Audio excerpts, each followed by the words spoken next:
खत्म।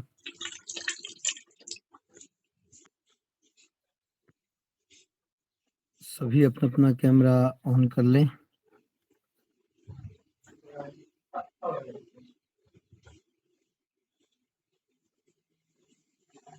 जी, पार्थ जी ने वो भेज दिया था लिंक और वो पेज वगैरह। जी पंडित जी, मैंने कहा तो था लेकिन अभी उसके पेपर चल रहे हैं तो वो मना ही कर रही है अभी। अच्छा अच्छा अच्छा, कोई बात नहीं। ठीक, तो चलिए आज हम करते हैं शुरू। संकल्प।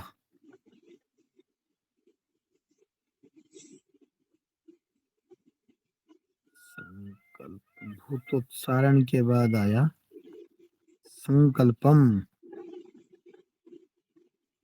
आइए हम संकल्प को पढ़ते हैं। ओ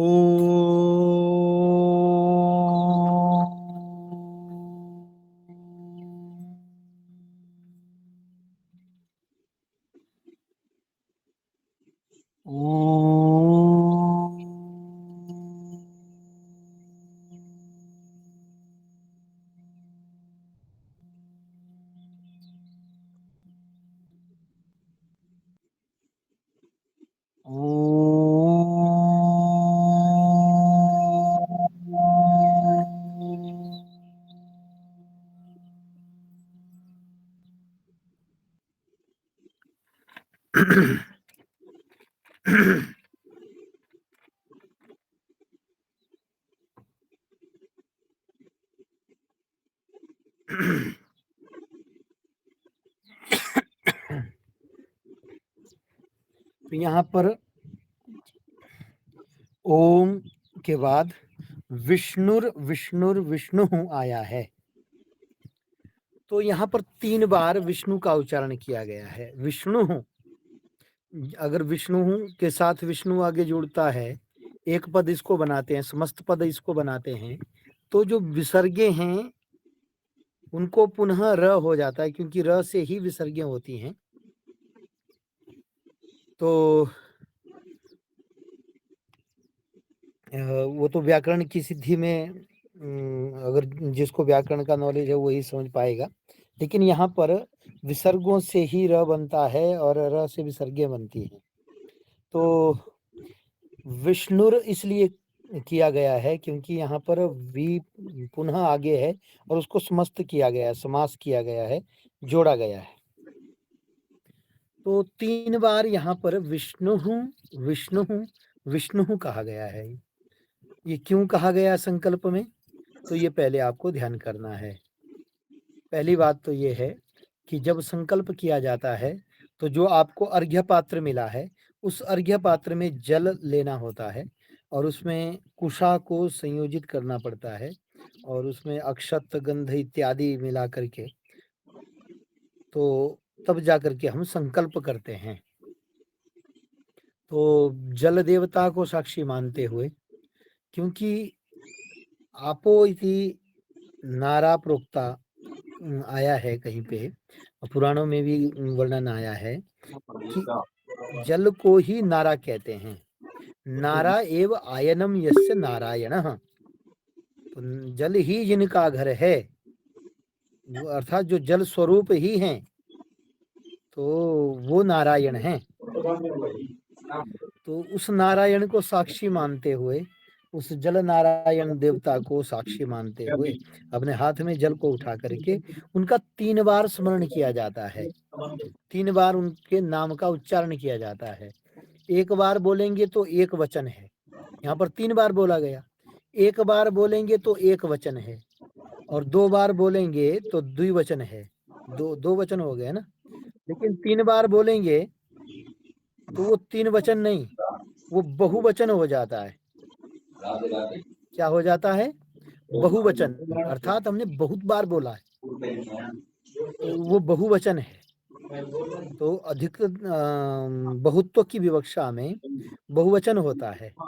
तो हमने बहुत बार उसको बोला तो इसी संदर्भ में यहाँ पर 3 बार बोला गया है।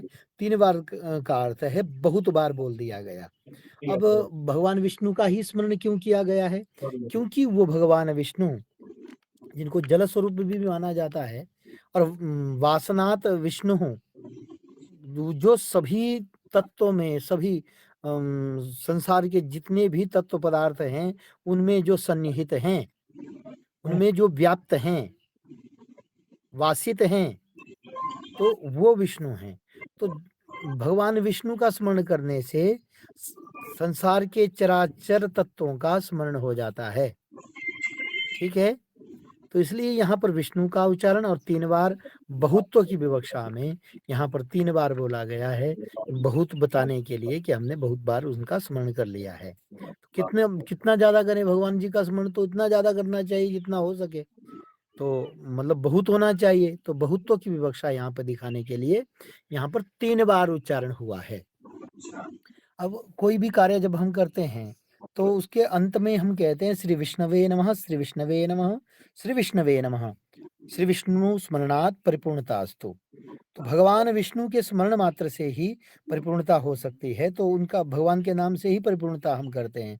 क्योंकि हमारे द्वारा किए गए कार्य में कई प्रकार की न्यूनताएं हो सकती हैं।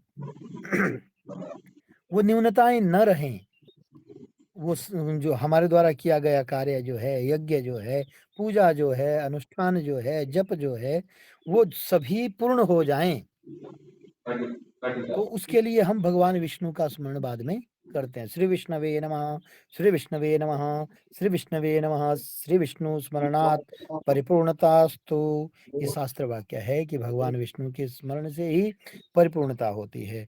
इसलिए यहाँ पर भगवान विष्णु का स्मरण आदि में भी और अंत में भी किया जाता है।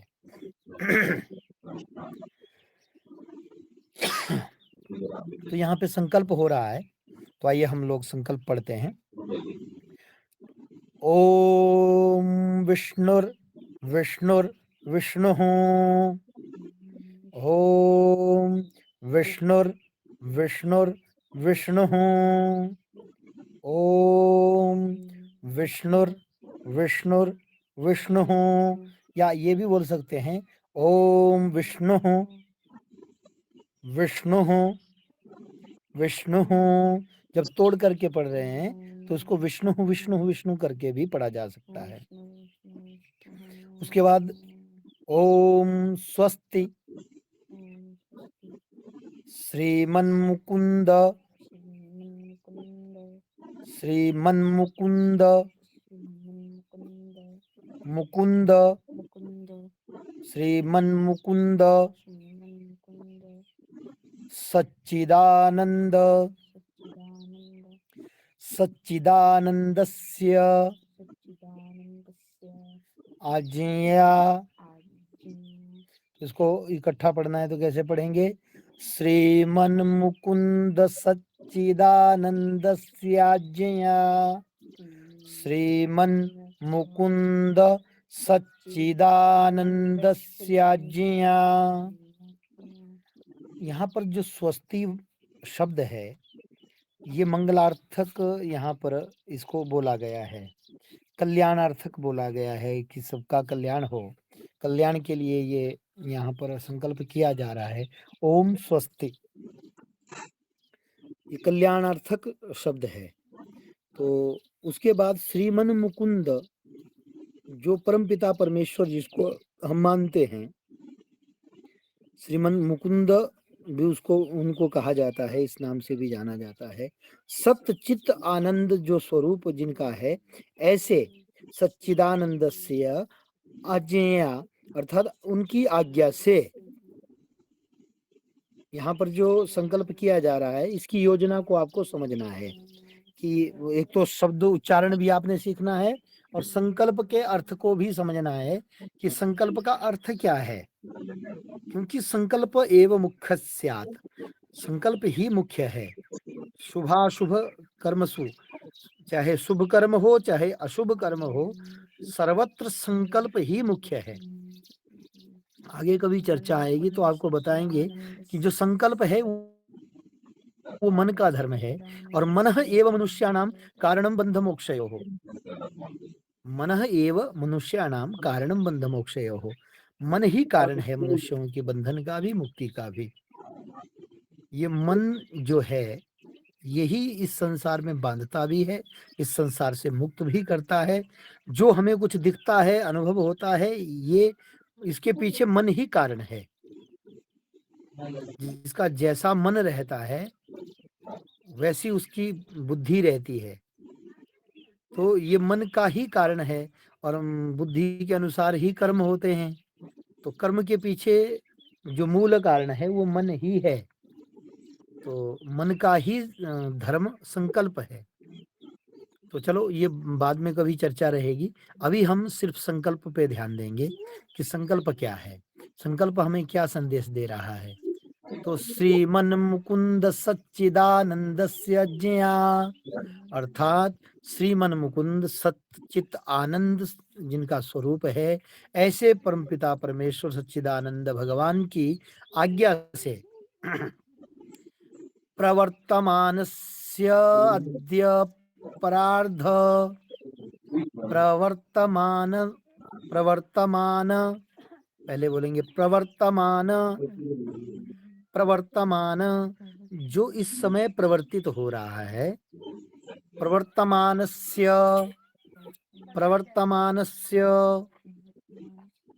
अद्य जो आज प्रवर्तित हो रहा है अर्थात चल रहा है, अद्य आज, परार्ध द्वय जीवनो, फिर इसको मिला करके क्या बनेगा, प्रवर्तमानस्यद्य परार्ध द्वय जीविनो, प्रवर्तमानस्यद्य परार्ध द्वय जीविनो, प्रवर्तमानस्यद्य परार्ध द्वय जीविनो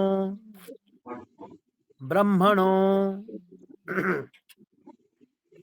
जो आजकल अद्य प्रवर्तमानस्य, जो आज प्रवर्तमान है उसका जो जीवन है वो कितना है, प्रार्ध द्वय, दो प्रार्ध हैं उसमें, एक पूर्वार्ध है एक उत्तरार्ध है।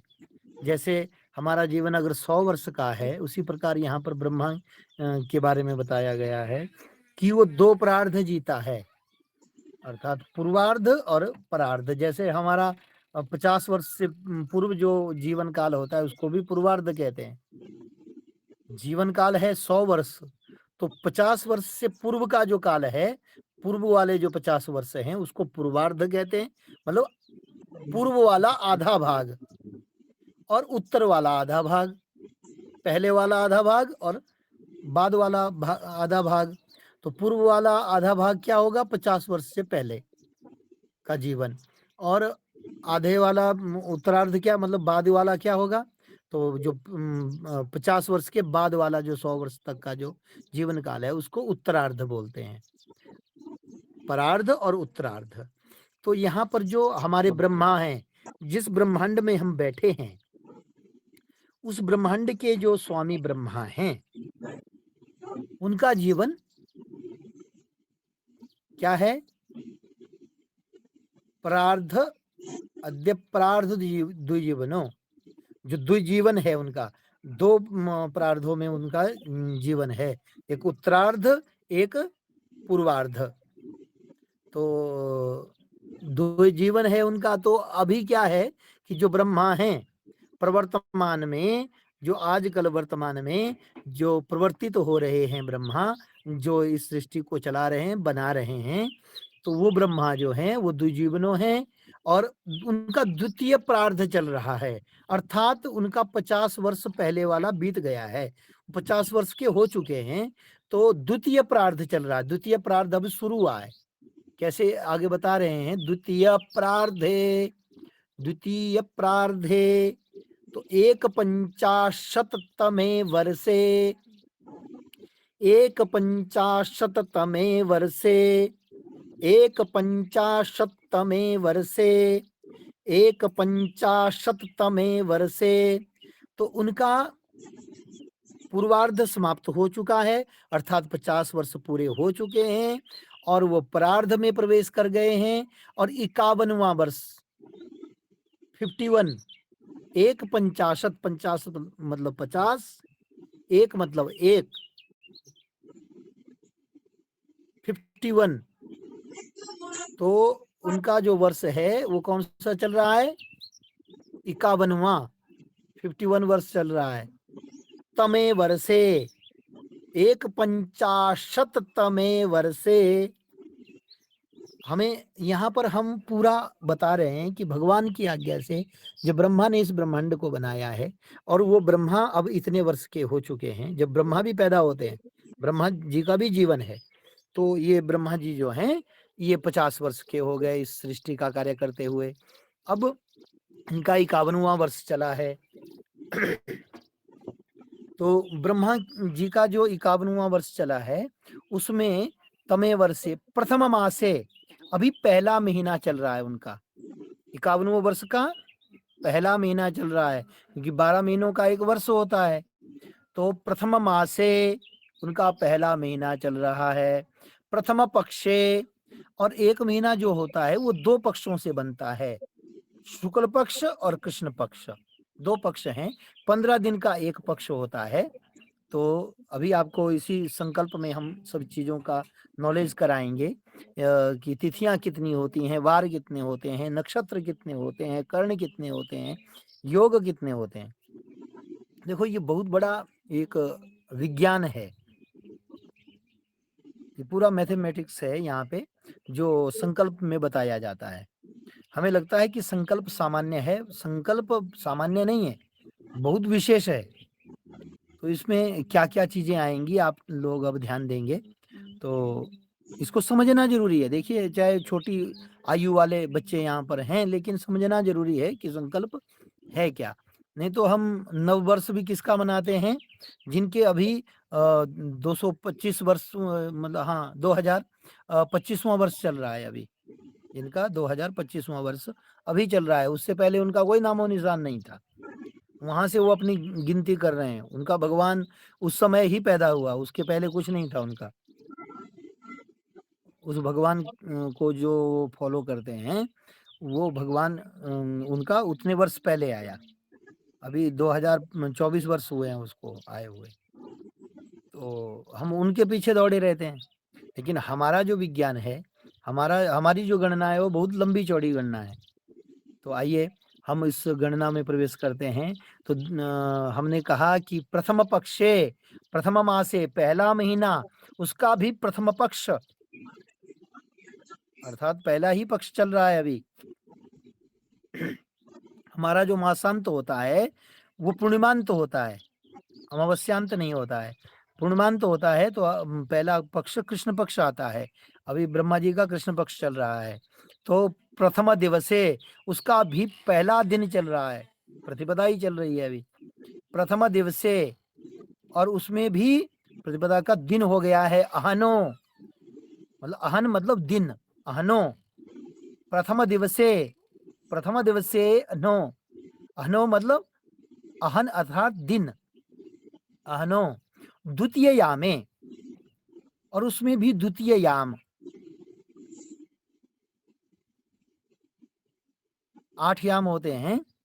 तो दिन के 3 याम, दिन के 4 याम और रात्रि के 4 याम, प्रहर भी जिसको बोलते हैं।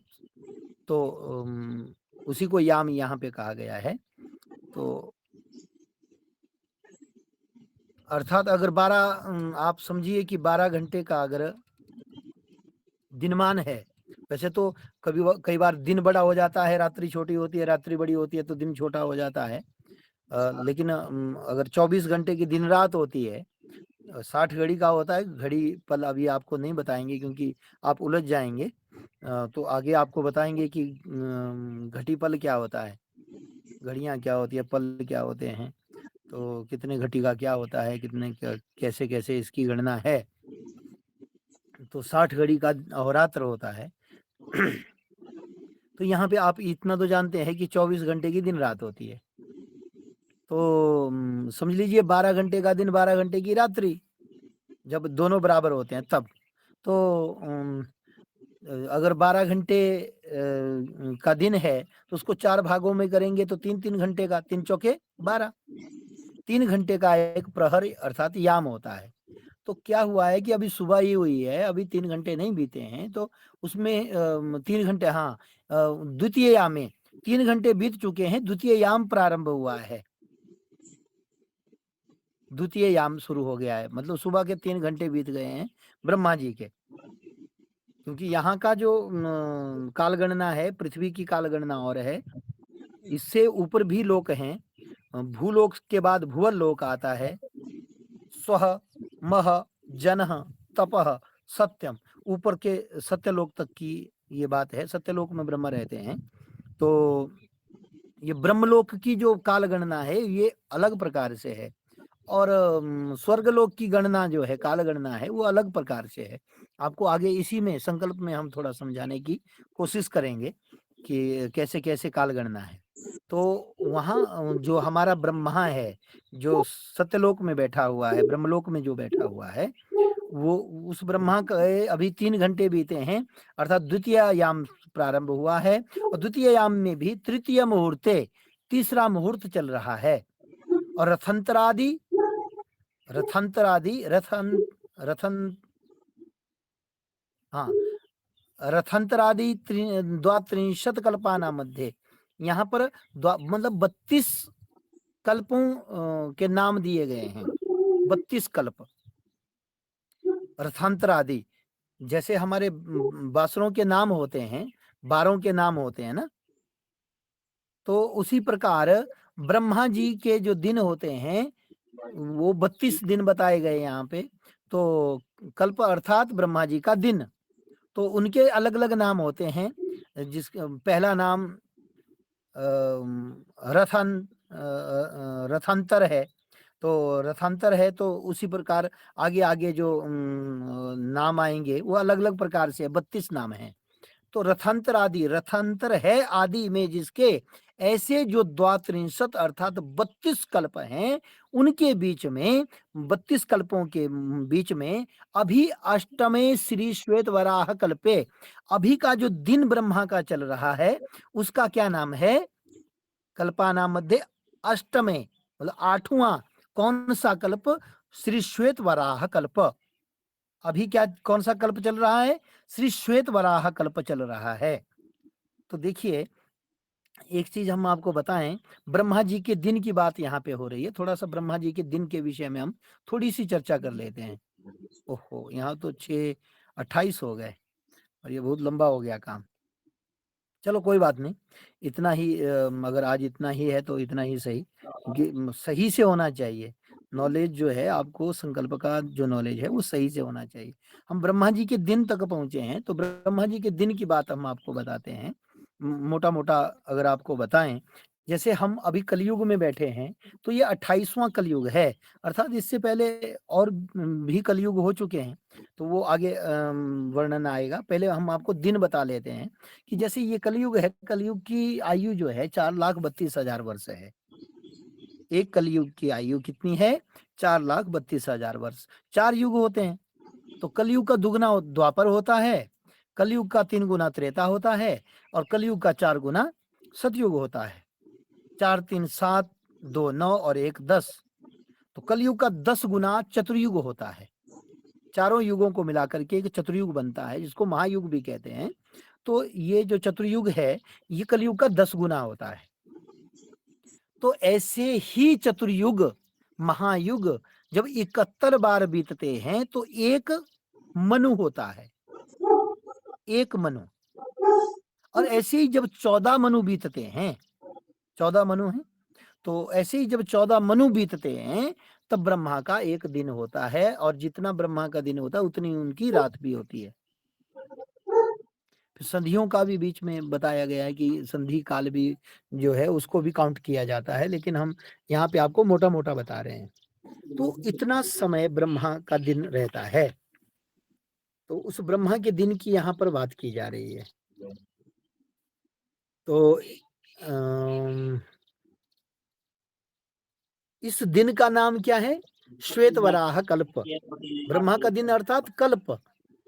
तो इस कल्प का क्या नाम है? ये 8वां कल्प है। अब अभी इनका जो चल रहा है ना, तो ये 8वां कल्प है, 8वां दिन है। 8वां कल्प है, तो इस कल्प में इसका नाम है श्वेत वराह कल्प। और श्वेत वराह कल्प नाम कैसे पड़ा? क्या हुआ कि ब्रह्मा जी ने जब सृष्टि पैदा की इससे पहले कल्प में, तो जब ब्रह्मा जी का दिन पूरा होता है तो ब्रह्मा जी क्या करते हैं, उसको प्रलय कर देते हैं, बराबर कर देते हैं, जो कुछ बनाया उसको साफ कर देते हैं। फिर वो विश्राम करते हैं, रात्रि भर वो विश्राम करते हैं, दूसरे दिन सुबह उठ करके पुनः फिर सृष्टि का प्रारंभ करते हैं, पुनः सृष्टि का निर्माण करते हैं। तो क्या हुआ कि एक कोई दैत्य था जो इस पृथ्वी से ऊपर उठ करके अन्य लोकों में विचरण कर रहा था, तो पृथ्वी पर तो प्रलय हो गया, लेकिन वो जीवित रहा। जब वो पृथ्वी पर आया, उसका नाम था हिरण्याक्ष। तो हिरण्याक्ष जब आया तो उसने देखा कि पृथ्वी तो जलमग्न हुई है, तो उसको उठा करके उसने और भी कहीं गोपनीय स्थान पर छुपा दिया, रसातल में छुपा दिया जाकर के। तो जब रात्रि बीती, सुबह हुई, तो पुनः सृष्टि होने लगी, तो फिर पृथ्वी की आवश्यकता पड़ी। जब पृथ्वी नहीं मिली, तो ब्रह्मा जी को जोर से छींक आई। नारायण भगवान ने उनकी नासिका छिद्र से ही एक रूप धारण किया। जो पदार्थ नीचे गिरा, उस पदार्थ से एक रूप को धारण किया, जिनका नाम हुआ वराह। वो वराह बन करके प्रकट हुए, जिनको श्वेत वराह कहा जाता है। तो भगवान जी श्वेत वराह बन करके प्रकट हुए। तो भगवान श्वेत वराह ने ही फिर पृथ्वी को ढूंढा, क्योंकि पृथ्वी का जो लक्षण है, जब किसी को ढूंढना हो तो उसके बारे में नॉलेज होना चाहिए। उसकी पहचान से उसको ढूंढा जा सकता है ना। किसी को अगर आपको ढूंढना है तो उसकी पहचान आपको पता होनी चाहिए। तो पृथ्वी की पहचान है गंध।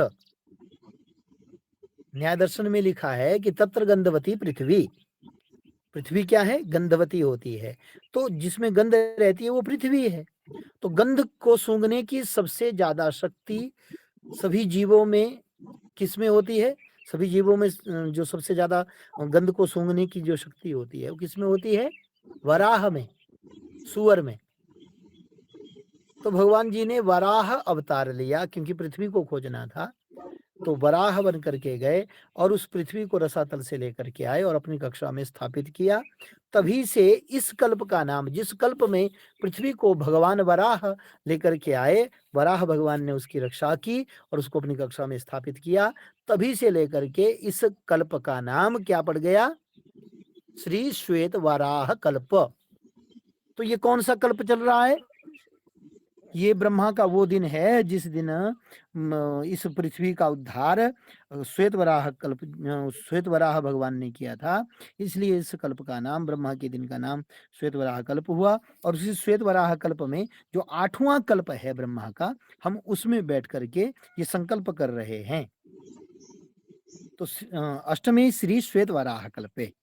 तो यहाँ तक आज हमने पढ़ा और अगला हम कल पढ़ेंगे, क्योंकि ये जानना जरूरी है। नहीं तो ये सिर्फ वाचन तक बात रह जाती है कि हमने बोल दिया श्री श्वेत वराह कल्प है जी, श्वेत वराह कल्प है क्या, तो हमें कोई ज्ञान नहीं है। तो थोड़ा इसका ज्ञान होना चाहिए, क्योंकि संकल्प बहुत मुख्य है और हम संकल्प में ही गलती करते हैं। जितना भी आज ये हमें कुछ विपरीत फल देखने को मिलता है, ये संकल्प के कारण से ही मिलता है। जब हमारा संकल्प ही गलत होता है तो फिर हमारा सारा कार्य ही गलत हो जाता है। तो एक बार हम यहाँ तक पुनः उच्चारण करेंगे एक बार और फिर कक्षा को समाप्त कर लेंगे। ओम विष्णु विष्णु विष्णु। ओम स्वस्ति श्रीमन्मुकुंद सच्चिदानंदस्य ज्ञया प्रवर्तमानस्यद्य प्रार्ध द्वैजीविनो ब्रह्मणो द्वितीय परार्धे एक पंचाशत्तमे वर्षे प्रथम मास सीताराम सीताराम सीताराम सीताराम सीताराम सीताराम। द्वितीयामे तृतीय मुहूर्ते रथांतरादि द्वात्रिंशत् कल्पानां मध्ये अष्टमे श्री श्वेत वाराह कल्पे। तो हमने यहाँ तक पढ़ा है। अब इसके बाद स्वयंभुवादि मनमंत्रों की बात आएगी। 14 मनुओं से एक कल्प बनता है।